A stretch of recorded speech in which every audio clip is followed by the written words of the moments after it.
Iya, selamat pagi, siang, atau malam bagi teman-teman yang menyaksikan video di channel Adam Gusti ini, channel yang menyajikan informasi up to date, mulai dari sosial, politik, budaya, ekonomi, dan lain sebagainya. Pokoknya kita bahas semuanya, tapi dari sisi yang berbeda. Nah, ada yang baru di channel ini. Yang pertama tentu saja kameranya jauh-jauh lebih jernih ya. Kalau teman-teman tonton video-video kami sebelumnya, itu kameranya buram ya. Karena menggunakan kamera langsung dari laptop. Nah, sekarang kita sudah menggunakan kamera yang jauh lebih lebih tajam.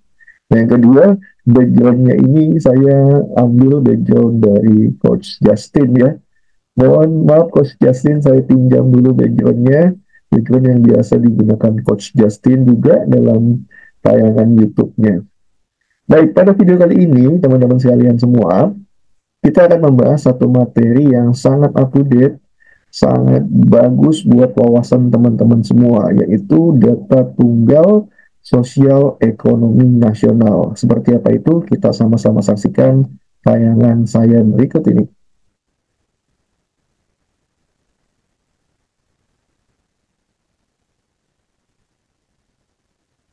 Iya, data tunggal sosial ekonomi nasional atau disingkat DTSN. DTSEN atau bacanya seperti apa ini? Ya, ini kita akan bahas apa itu data tunggal sosial ekonomi nasional dan kenapa DTSEN ini penting bagi bangsa kita.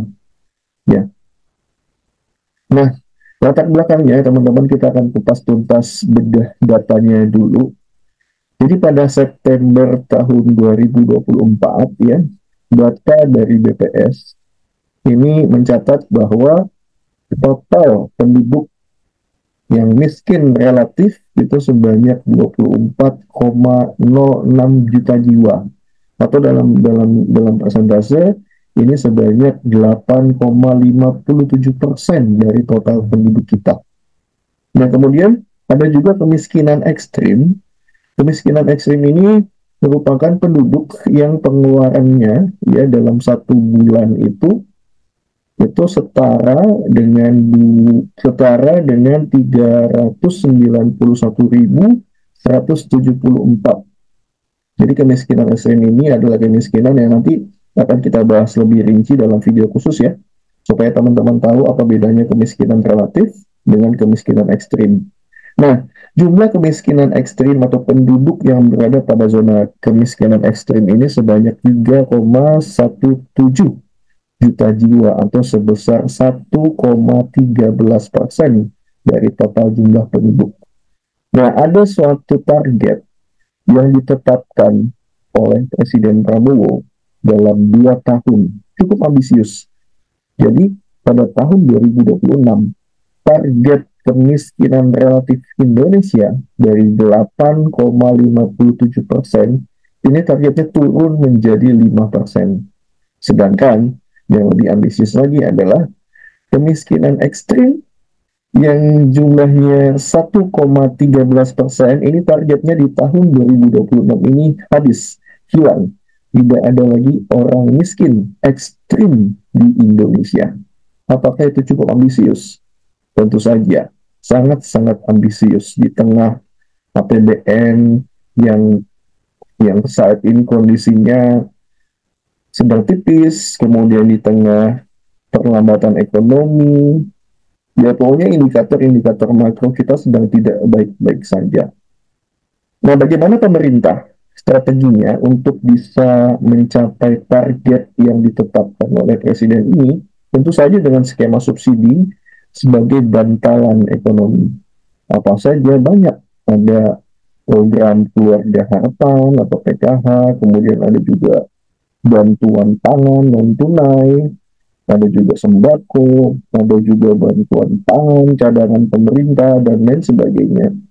Yang memang anggarannya cukup besar dari tahun 2021 hingga 2024 ini konsisten itu sekitar 400 triliun sebagai bantalan sosial agar orang-orang yang ekonominya dikatakan miskin ini bisa tetap terus hidup bisa tetap dipelihara oleh negara.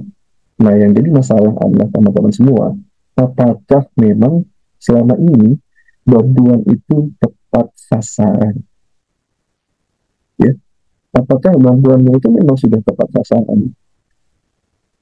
Jawabannya dengan apa? Dengan data tentu saja. Nah, selama ini ya pemerintah punya tiga data yang terpisah untuk sosial ekonomi nasional. Yang pertama dari Kemensos. Kemensos ini ya tentu saja punya basis data namanya Data Terpadu Kementerian Sosial atau disingkat DTKS. Tentu saja Kemensos ini targetnya juga memberikan bantuan subsidi kepada masyarakat miskin ya, dengan bantuan-bantuan yang memang sudah ada di APBN, di bupanya Kementerian Sosial seperti PKH dan lain sebagainya. Selain Kemensos, ada juga Kemenko Pembangunan Manusia dan Kebudayaan, yaitu data program perlindungan pemenuhan kebutuhan dasar keluarga atau P3KE. Ini juga data sebagai dasar untuk memberikan subsidi kepada masyarakat miskin. Jadi udah ada dua nih. Dan satu lagi, ya ini baru-baru saja dilaksanakan antara Bappenas dengan BPS, itu ada data registrasi sosial ekonomi atau Reksosek yang dimiliki oleh Bappenas. Nah, ketiga data dari ketiga instansi pemerintah ini masing-masing punya masing-masing ya. Belum ada satu data tunggal. Itu sebabnya pada tahun ini Kemenko Pembangunan Manusia dan Kebudayaan Caimin Muhaimin Iskandar ini mencetuskan suatu revolusi supaya kita memerlukan satu data tunggal sosial ekonomi nasional. Apakah ini cukup ambisius juga? Ya memang sasaran target utamanya adalah mengentaskan kemiskinan dengan data. Dengan data yang valid, tentu saja kemiskinan juga akan bisa diukur dengan jelas siapa-siapa saja yang miskin, siapa-siapa saja yang tidak miskin, siapa yang berhak menerima bantuan, siapa yang tidak. Itu dibutuhkan data yang akurat. Nah, ketiga data yang dimiliki oleh kementerian instansi pemerintah ini data yang memang by name by address, sudah ada nama, alamat, dan lain sebagainya.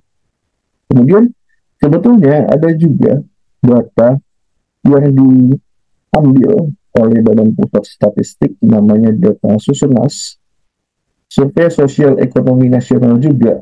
Ya walaupun bukan dalam bentuk sensus, ini bentuknya survei di mana yang ditangkap juga adalah indikator-indikator sosial, indikator ekonomi yang digunakan sebagai dasar data sosial ekonomi nasional. Nah, namun data yang dikumpulkan oleh BPS ini merupakan data yang sifatnya makro, tidak by name by address.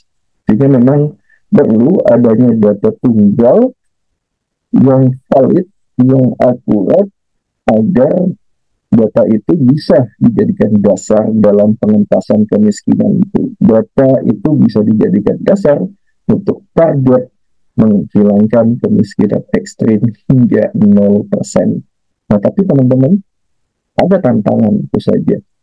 Saya menilai ada tiga hal yang tentu saja perlu untuk dipertajam lagi, diasah kembali oleh Kemenko Pembangunan Manusia dan Kebudayaan, khususnya Caimin dan jajarannya. Yang pertama adalah tingkat kepercayaan data. Ini sangat penting. Kenapa?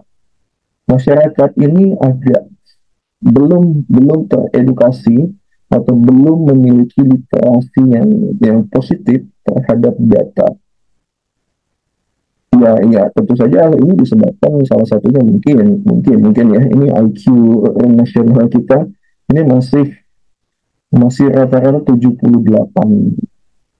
Jadi jauh di bawah Singapura atau Vietnam yang sudah mencapai 100. Artinya literasi data ini juga perlu digalakkan tidak hanya oleh BPS tapi juga Kemensos, Kemenko PMK, Bapenas, dan lain sebagainya. Semua butuh kerjasama untuk bisa meningkatkan literasi data kepada masyarakat.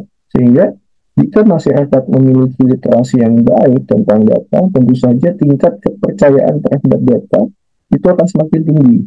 Dengan literasi yang baik, ya, masyarakat akan tahu bagaimana sih caranya mengumpulkan data. Data itu tidak jatuh dari langit, tidak ada, itu tidak. Ini data, untuk mendapatkan data itu butuh suatu proses yang panjang nih, mulai dari perencanaan, rekrutan petugas, pelatihan petugas, kemudian terjun ke lapangan, diolah datanya, dianalisa hingga didiseminasi data, hingga jadilah data yang disajikan ke publik. Jadi ini perlu digalakan oleh PMK dan instansi pemerintah yang lain. Yang ketiga, ini kan suatu data tunggal, artinya datanya ini besar sekali. Kalau saya katakan ini termasuk big data, yes, ini suatu big data yang besar, karena seluruh populasi eh, masyarakat Indonesia yang kategorinya miskin ini ada di sini semua. Nah, bagaimana kemiskinan itu adalah suatu hal yang dinamis. Contoh ya, sekarang bisa saja saya berada pada ekonomi yang menengah ya, tapi kemudian besok tiba-tiba saya bangkrut ya, kemudian saya bangkrut sehingga ekonomi saya itu jatuh turun ya. Yang tadinya saya mampu mengkonsumsi lebih dari 321.000 per bulan, sekarang karena saya bangkrut, saya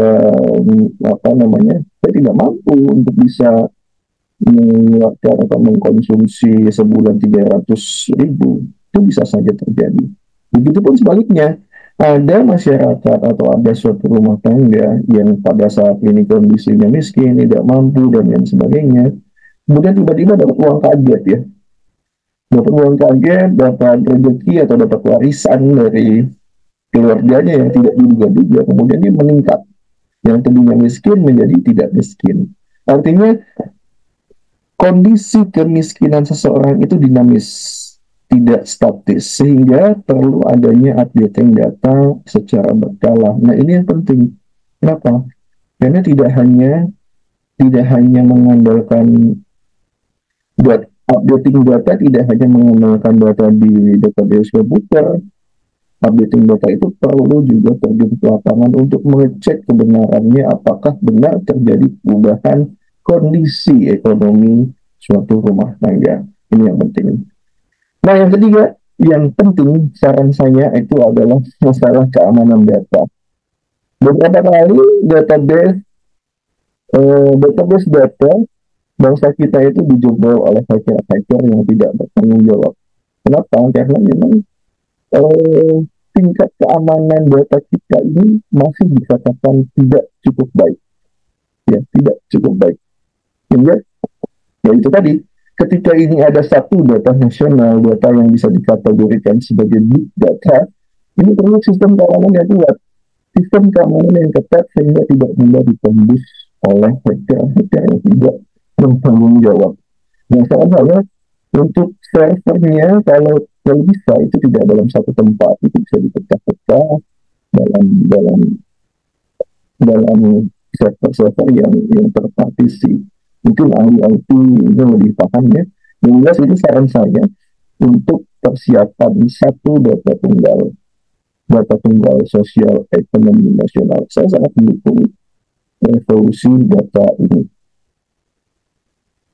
Jadi kesimpulannya, teman-teman sekalian, data tunggal sosial ekonomi nasional merupakan suatu konsep yang penting dalam upaya meningkatkan efisiensi dan akurasi kebijakan publik.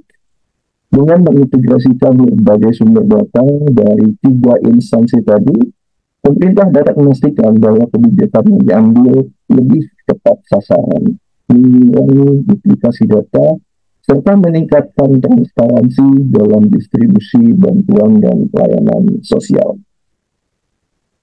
Ya, jadi itu pembahasan kita mengenai satu data sosial ekonomi nasional. Kita harapkan secepatnya dapat terwujud dan manfaatnya bisa cepat dirasakan oleh kita. Dan tentu saja yang terpenting target kemiskinan ekstrim 0% itu bisa terwujud, tentunya dengan dukungan Bapak Ibu semua sebagai masyarakat calon responden data. Demikian video saya pada kesempatan kali ini. Sampai jumpa pada video-video selanjutnya yang tentu saja lebih menarik. Salam sehat, salam sukses untuk kita semua.